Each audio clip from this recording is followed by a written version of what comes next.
السلام علیکم دوستو، آج کی ویڈیو میں جو حدیث میں آپ لوگوں کے سامنے بیان کرنے جا رہا ہوں، اسی سننے اور دیکھنے میں ہم سب کی کامیابی ہے۔ نحمدہ ونصلی علی رسولہ الکریم، اما بعد فاعوذ باللہ من الشیطان الرجیم، بسم اللہ الرحمن الرحیم۔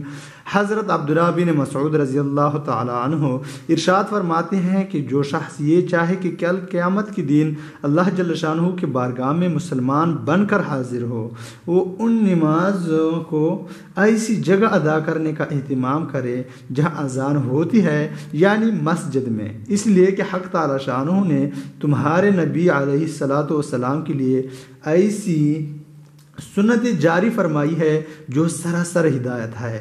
نہیں میں انہیں میں سے یہ جماعت کی نمازیں بھی ہے۔ اگر تم لوگ اپنے گھروں میں نمازیں پڑھنے لگو گے جیسے کہ فلاں شخص پڑھتا ہے، تو تم نبی صلی اللہ علیہ وسلم کی سنت کے چھوڑنے والے ہوگے۔ اور یہ سمجھ لو کہ اگر نبی اکرم صلی اللہ علیہ وسلم کی سنت کو چھوڑ دو گے تو گمراہ ہو جاؤ گے۔ اور جو شخص اچھی طرح وضو کرے، اس کے بعد مسجد کی طرف جائے تو ہر قدم پر ایک نیکی لکھی گی اور ایک ایک درجہ بلند ہوگا اور ایک ایک خطا معاف ہوگی۔ اور ہم تو اپنا یہ حال دیکھتے تھے کہ جو شخص کلم کلا منافق ہو وہ تو جماعت سے رہ جاتا تھا، ورنہ حضور اکرم صلی اللہ علیہ وسلم کے زمانے میں عام منافقوں کو بھی جماعت چھوڑنے کی ہمت نہ ہوتی، یا کوئی سخت بیمار، ورنہ جو شخص دو آدمیوں کے سہارے سے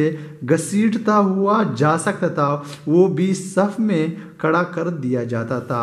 صحابہ کرام رضی اللہ عنہم اجمعین کی یہاں جماعت کا اس قدر اہتمام تھا، اگر بیمار بھی کسی طرح جماعت میں جا سکتا تھا تو وہ بھی جا کر شریک ہو جاتا تھا، چاہے وہ دو آدمیوں کو کھینچ کر لے جانے کی نوبت آتی، اور یہ اہتمام کیوں نہ ہوتا جبکہ ان کے اور ہمارے آقا نبی اکرم صلی اللہ علیہ وسلم کو اسی طرح کا اہتمام تھا۔ چنانچہ حضور اقدس صلی اللہ علیہ وسلم کے مرض الوفات میں یہی صورت پیش آتی کہ مرض کی شدت کی وجہ سے بار بار غشی ہوتی تھی اور کئی دفعہ وضو کا پانی طلب فرماتے تھے۔ آخر ایک مرتبہ وضو فرمایا اور حضرت عباس رضی اللہ تعالیٰ عنہ اور ایک دوسرے صحابی کے سہارے سے مسجد میں تشریف لے گئے کہ زمین پر پاؤں مبارک اچھی طرح جمتا بھی نہ تھا۔ حضرت ابو بکر رضی اللہ تعالیٰ عنہ نے تعمیل ارشاد میں نماز پڑھنا شروع کر دی تھی۔